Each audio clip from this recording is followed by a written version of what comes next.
The echo of the last summer. In the coastal town of Montrose, the sea was a constant, breathing entity. Its salt-laced breath corroded the paint on the clapboard houses and the resolve of those who stayed.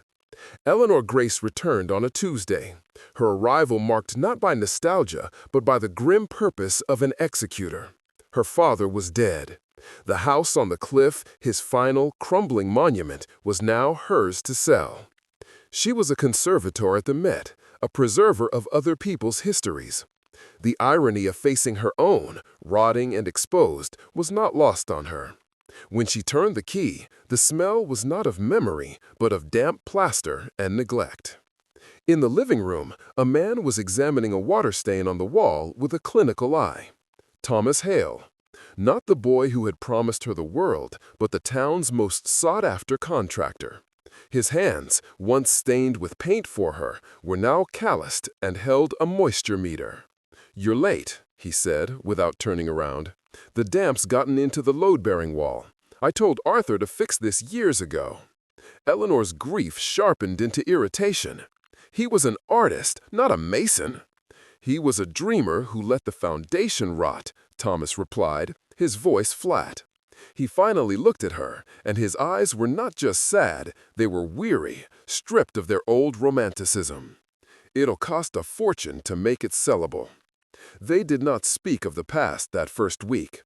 They spoke of dry rot, of rising damp, of the astronomical cost of a new seawall. Pride was not a wall between them. It was the very air they breathed, thick with unsaid accusations. You left. You stayed. You broke a promise. You built nothing new. While clearing out her father's studio, Eleanor didn't find a journal filled with sketches of her face. She found ledgers, meticulous accounts of paint bought, canvases stretched, and bills left unpaid. Tucked between the pages of a financial ledger was a single, yellowed sketch, not of her, but of Thomas's hands. Beneath it, in her father's frantic script, was a note. "He sees the structure of things. I only see the light on the surface." She was right to choose a world of solid things. It was not a line about love's understanding, but a confession of envy.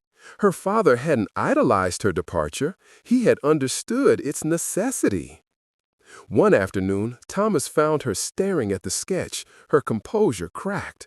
"He never sold this one," he said, his voice softer than she'd heard it since her return. "He couldn't," she whispered. "It was the only honest thing he'd ever drawn." Thomas looked at the drawing of his own hands, then at the decaying house around them. "We all build our prisons, Eleanor. Yours was just shinier." That night, they walked ashore, not in a haze of romantic memory, but in the stark clarity of shared failure.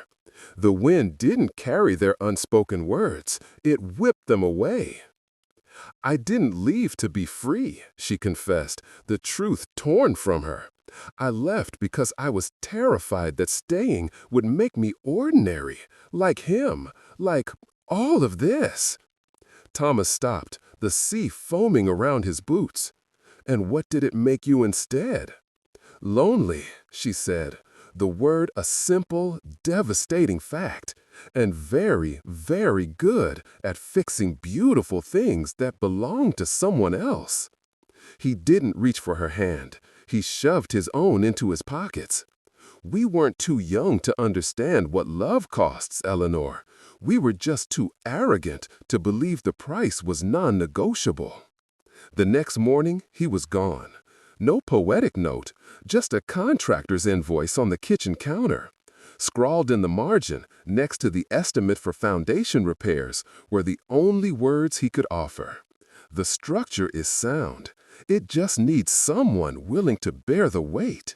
Paint again, for yourself this time, not as an escape, but as a foundation." She didn't cry for the words they never said. She cried for the ones they finally had, ugly, true, and the only thing that could set them free. She didn't sell the house. She hired Thomas's company, and together, in a ceasefire of shared pragmatism, they rebuilt it. She started painting again, not dreams of escape, but the stubborn, salt-scoured beauty of what remained. The painting she titled The Echo of the Last Summer did not hang in a local gallery. She kept it. It was not a man and a woman reaching for each other through the brushstrokes. It was a detailed, unflinching portrait of two sets of hands, one aged and stained with oil paint, the other calloused and gripping a carpenter's square, resting on a ledger of debts. It was a love story, yes, but one about the labor of repair, not the ghost of a promise. On the night she died, an old woman who had learned to build things that last, the tide did rise high. It was just the sea. When Thomas, himself old and frail, came to the house the next morning, he found her final work, a simple, perfect seascape, the view from their mended window.